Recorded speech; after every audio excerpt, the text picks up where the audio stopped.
प्रकृति के कुछ अद्भुत नज़ारों में भेड़ाघाट एक है। यहाँ का सौंदर्य कुछ ऐसा है कि यह सफ़ेद संगमरमर की सैकड़ों फीट ऊंची चट्टानें, जिनका रंग धूप में खिल जाता है, और इनके बीच से नर्मदा का बिल्कुल शांत निर्मल जल बहता है। जो भी इस दृश्य को एक बार देखता है वह कभी भूल नहीं पाता।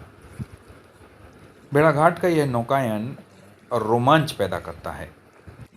प्रकृति का ऐसा अद्भुत नज़ारा संभवतः पूरी दुनिया में कहीं देखने को नहीं मिलता, लेकिन प्रकृति की इस खूबसूरती को केवल अभी देश के पर्यटक ही देख पा रहे हैं, जबकि मध्य प्रदेश के ही खजुराहो में लगभग 2.5 लाख विदेशी पर्यटक आते हैं।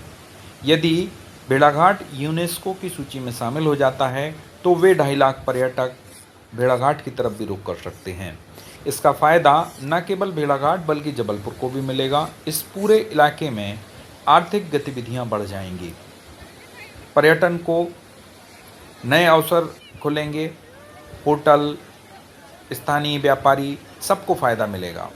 लोग उम्मीद कर रहे हैं कि भेड़ाघाट को अपनी पहचान दिलवाने में उन्हें कामयाबी मिलेगी और भेड़ाघाट यूनेस्को की संभावित सूची से हटकर स्थायी सूची में शामिल हो जाएगा।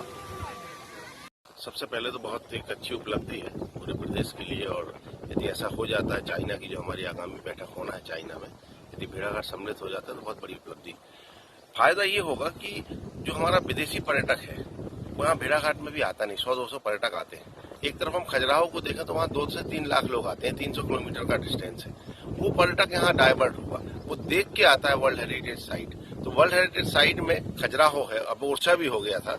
तो ये जो पर्यटक वहाँ है वो हमारे यहाँ डाइवर्ट होगा, और जब वो डाइवर्ट होगा तो यहाँ निश्चित रूप से हमारे नौका चलाने वाले नाविक बंधु, हमारी मूर्ति कला शिल्पकार बंधु और आसपास के जो 10 गांव हैं हमारे जो शिल्प कला करते हैं, मार्बल की मूर्तियां बनाते हैं, इनको अंतर्राष्ट्रीय ब्रांडिंग मिलेगी। साथ ही साथ जबलपुर को एक नया ब्रांडिंग मिलेगी, जबलपुर की पहचान बढ़ेगी। जबलपुर में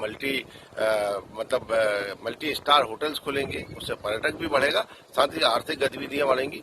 और इसके साथ साथ एक बात महत्वपूर्ण यह है कि भेड़ाघाट जैसी जगह पर जब हम बात करते हैं कि प्रचार प्रसार हमारा नहीं हो रहा है, जब वो अमेरिका में बैठ के, साउथ अमेरिका में बैठ के, साउथ अफ्रीका में बैठ के, या आप अर्जेंटीना में बैठ के जब वर्ल्ड हेरिटेज साइट खोलेगा तो प्राकृतिक रूप से भेड़ाघाट हमारा उसको दिखेगा।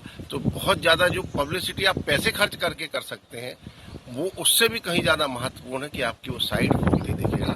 और जब अभी जिस दिन ये सम्मिलित हो जाएगा तो पूरी दुनिया इसको देखेगी कि जो जितनी भी साइट है भारत की 6 हुई है, दुनिया में जितनी होती हैं, उसका फायदा तो होगा। साथ ही साथ जो वर्ल्ड हेरिटेज साइट है वहाँ की कुछ फंडिंग भी होती है उन क्षेत्रों के लिए, नए विकास के जो उनके मापदंड अनुसार कुछ विकास कार्य होने चाहिए, उसके लिए वो फंडिंग भी करते, तो निश्चित रूप से इस क्षेत्र का बहुत बड़ा फायदा होगा। निश्चित रूप से अभी हमारे पास जो वर्ल्ड हेरिटेज साइट में हमने जो सम्मिलित कराने का जो मैंने जहाँ तक मुझे जानकारी है कि उसमें हमारा जो प्राकृतिक जो संरचना है, भेड़ाघाट की बंदर कूदनी है, लमेटा घाट का डायनासोर फॉसिल्स फॉर्मेशन है, और साथ ही साथ लमेटा घाट की जो चट्टानें हैं, इसको लेके उन्होंने जो भेड़ाघाट की वर्ल्ड हेरिटेज साइट में सम्मिलित किया है। तो जब वो आएंगे तो उसकी हिस्ट्री, उसका पूरा एक जो अभी खाका अभी तैयार नहीं हुआ है कि वर्तमान परिस्थितियां क्या है, इसका फॉर्मेशन कैसे हुआ, डोलोमाइट कैसे बना, उसके पहले सॉफ्ट स्टोन था, फिर लाइम स्टोन हुआ, फिर मार्बल कैसे बना, इन सब चीजों पर भी बहुत बड़ा फोकस होगा।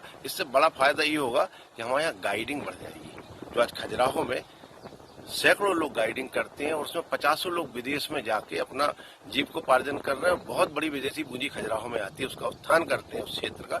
तो हमारे यहाँ भी गाइडिंग के माध्यम से हो सकता है 10 साल लगे, 15 साल लगे, पर आर्थिक उत्थान के लिए बहुत बड़ा ऐतिहासिक कदम है।